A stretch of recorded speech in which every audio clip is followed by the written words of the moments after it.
everyone, it's Stephanie again, and you are tuned into the review of Married at First Sight, Season 15, Episode 16. Before we get started, don't forget to click the subscribe button and the notification bell so you can be the first to find out when I post these videos. All right, guys, this week's review is going to be short and sweet because time is of the essence this week, and I don't have much time, but I did not want to skip it. So I just want to touch base with you guys and let you know what I think before decision day. It may not surprise you, most of you, if you've been watching this whole season. So let's just jump into the couples. This week's episode was their last night together before decision day, or usually they spend the night before decision day apart, so it's their last night together before they kind of separate. And we saw them have like final conversations to really talk about what they were thinking, their apprehensions, things that they wanted to work on or were concerned about, etc., etc. So I'm just going to kick it off with Alexis and Justin. And I'll say that I've never had high hopes for Alexis and Justin. I feel like I say that every week. And I think that, you know, a part of me is wondering how much is like curated by production, because you know that, you know, they play a part in it, you know, so you wonder how much that is versus how much it is of the actual person who's in the marriage. Because when Alexis and Justin are having the conversation and he is expressing to her some of the growth that he's had and how he's always in his head and that's something he needs to be concerned about, and she's like, wow, this is great, you know, that is really decreasing the 10% apprehension, which I don't believe it's 10%. I don't believe that Alexis is 90% sold with this, but she keeps saying it. She keeps saying 90%. She keeps saying there's this 10%. And so she says that has really significantly helped this 10% of apprehension go down some. And then she turns around and says, but you know, we may be better off as friends. So I'm like, did production like ask you that and then you just pieced it together? Because it just felt like you're saying one thing, you're on one page, and then immediately saying the complete opposite, which for me, Alexis and her words and actions have never truly been like congruent the entire season. And I think it's a part of why Justin is in his head. Not to say that she's fully responsible for that, because he is his own person, and you can tell that he is in his head a lot, and because he struggles with communicating and sharing how he's feeling and stuff like that. But I don't think that her inconsistency helps. And the reality is, I don't think that they're necessarily I don't think she's necessarily into him, and I think that he is realizing that he is not as into her as he made himself believe, you know. So we're kind of seeing that, and as they get closer to decision day, you know, they're really kind of paying attention to some of the things that they were trying to ignore. I don't know what they're gonna do. I think they might stay together, but I don't think they'll be together long term. Justin talking to your mom, for your mom to have to tell you to get freaky, my husband and I were just sitting there cracking up, because it's like, that's weird. Okay, that is weird. I feel like you can be really close to your parent, but there's just certain things that are not conversations with your parents. Okay, this is not the first sex talk, and you're a young person and they're giving you the birds and the bees. This is not, you are a grown man. Like, there are certain things that I don't believe you should be discussing. The fact that your mom has to tell you to get freaky, that lets you know that I was astonished. And I think the thing that really put the icing on the cake for me in terms of it being the most unattractive thing is the fact that he even told Alexis. Like, if that were me on the receiving end of that, I would be really, like, my mouth would be wide open that you have these dialogues with your mom, and we're talking about us and our intimate level and what you can't do for me, and your mom knows about that. Like, Justin's not truly ready for a relationship if he needs his mom to tell him to get his freak on. So, you know, there's a lot there. I don't have high hopes. That's my 2 cents with Alexis and Justin. Next we have, Lindy and Miguel. So Lindy and Miguel, they really try to clean it up this episode. We saw that they have been struggling really badly the last 2 weeks. I mean, they've been going in circles. I feel like there's fault on both ends. And I've talked at length about both ends. I feel like they're trying to play nice because they are both exhausted and they are trying to figure out how to get out of this space. And that's why I said last week, this would be so great to have a third party kind of help them see themselves and hear themselves and communicate in a more effective way and use maybe tools that they don't naturally use. I feel like we got the old Miguel back in terms of what we've seen most of the season. But when Miguel was saying, that isn't me, that's not normally me. I don't do these things. You do. That is you. There are levels to us. We're multifaceted people in life. And so the way that you show up, it may not be you all the time, or that's not my norm. That is an aspect of me if pushed or if triggered or whatever. So that is you. And that's important that you, take account of that so that it's not this thing that doesn't really get fixed because it's like, oh, that's not really me. It is you. I mean, it was you the entire weekend. In terms of Lindy and her really high level of emotionality, some people just can't deal with that. And I feel like Miguel, although he really cares about her, he just doesn't really like that.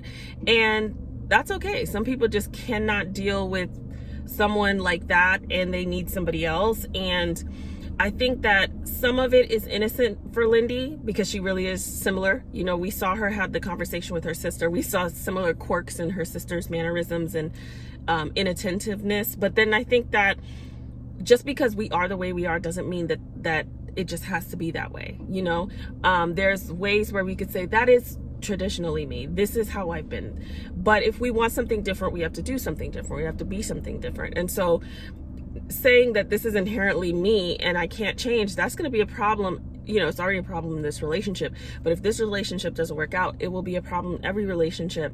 And I think I do love how when they communicate well, I think they communicate very well. And so I do like how they were able to come to a point of realizing that, they're not necessarily communicating to each other in the most effective way.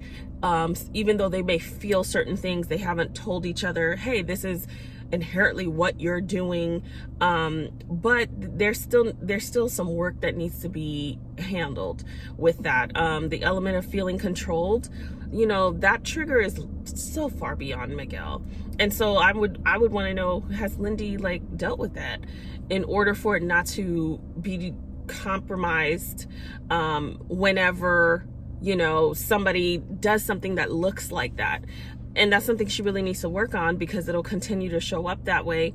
And whatever traumas that Miguel has, it's really important that he works on that too, so that he doesn't get to a point where he lets stuff slide rather than kind of just address them and move quickly. Because in marriage, you have to move quickly. There's a lot of stuff that comes up all the time.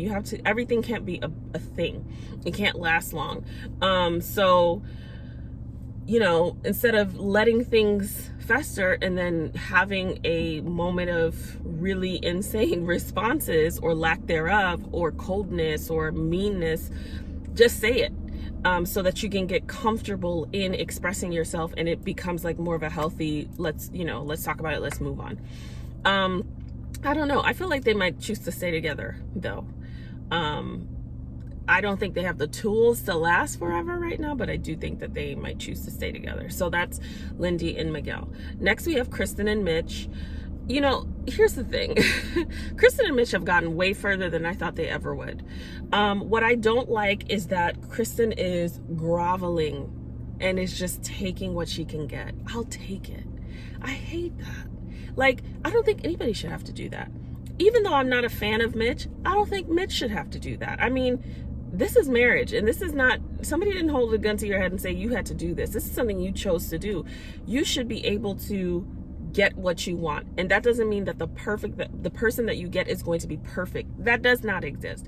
But you should be happy with who you want to be with and want to see it through without, let's just see how it goes because it's kind of, all of this there's nothing that's certain about them. And the stuff, well, I'll say the stuff that is certain is very like surface, it's very like friendly, which is nice, but it's not like friends at first sight, you know, like they have built a friendship and a love for one another as people and as, you know, partners in this experience. But I've never seen them really have a very strong connection enough to sustain. And even though Mitch is really stepping up this episode and saying, like, I want you to know that I do love you, and I'm not in love with you, but I do love you, and I care about it. All of these things that are really nice to hear and honest and all of that stuff, it's like, it's not enough. And I don't like seeing Kristen just take what she can get. I don't think anybody should have to do that. And I feel like that is probably a pattern of hers in relationships, you know, kind of not seeing what is there and hoping for the best, or not really looking at what is there, hoping for the best, and then it not working out, you know. She has that history where her ex called the engagement off, I think like right before the wedding or something. Like, so I just don't want to see her get hurt again, because she's really trying, and you shouldn't have to try this much for this little, is what I think. Not to say that the experiment doesn't require a lot of like a lot of attention and a lot of intention, but like, you know, do I want this? Yes. Do I want that? Yes. Do I want this? Yes. But I'll take this. And I'm just like, okay, if that's where we are, then maybe you shouldn't. Because it feels like Mitch is the prize right now, and it shouldn't be that way, not in my opinion. Mitch and Kristen, I don't know, I think they might choose to stay together just to see what it looks like after the fact. And I think that they care about each other as people enough to say, let's see what this looks like in a real world setting for us, and not in this very curated space. Like, I think that they're willing to do that. I would be surprised if they decided not to stay together, to be honest. Not because I think that they're so great together, but I think that that's like the space that they're both in. So that's Kristen and Mitch. Last but not least, we have Stacia and Nate. So Stacia really pissed me off this episode. She cannot stop. And I'm very much team Nate in this episode. Nate continues to, you know, despite the way that he initially presented, Nate continues to really flourish and show willingness and show improve depth and show maturity, rationality. And for somebody who has been so inexperienced in comparison to his counterpart, he really has shown improved to me more than she has. She tends to be, or she is presented as being more emotionally mature and experienced and in touch with self and so on and so forth. But she is a control freak, and it is getting in the way of her relationship. She's trying to do what works for her in life in a relationship, and you can't do that, because the variable is a person. You can't control that person, and you certainly can't control their emotions. I personally think it's ridiculous to expect these people to say, I am in love with you within 2 months or before that. I think that's ridiculous, but some of them can do it, so knock yourself out. But I think that being realistic and jumping into this experiment, still being married, but married to a stranger, being with someone who wants to see it through with you and is excited to continue to do life with you, and is saying that they could see themselves falling in love with you and want to work to fall in love. I feel like that needs to be enough. Like, these ultimatums really are a detriment. And I think that if she really took a moment to realize, like, do you really want him to tell you that he loves you simply because you told him to tell you that? Is that going to feel like enough? And when people feel like they cannot please you, then they're just going to stop trying. And that's where he is. That's why we saw him get so frustrated and say, well, forget it. I don't want to do this. I don't want to be this. I don't want to continue to feel like I'm not good enough. You know where I struggle. You're not helping me there. And I think that he's done a pretty good job, you know, doing things to help her see that he is in it, that he does want it. Not that he's been perfect. But I think that he's done a good job, all things considered. And they've had this conversation over and over about the love. And it's so unattractive that she is like beating him down to make him say that he loves her. They did this about a month ago, and like he said he wasn't ready. And I think the next episode he said, yeah, I do love her, or something like that. And she was like, you love me? And they did that.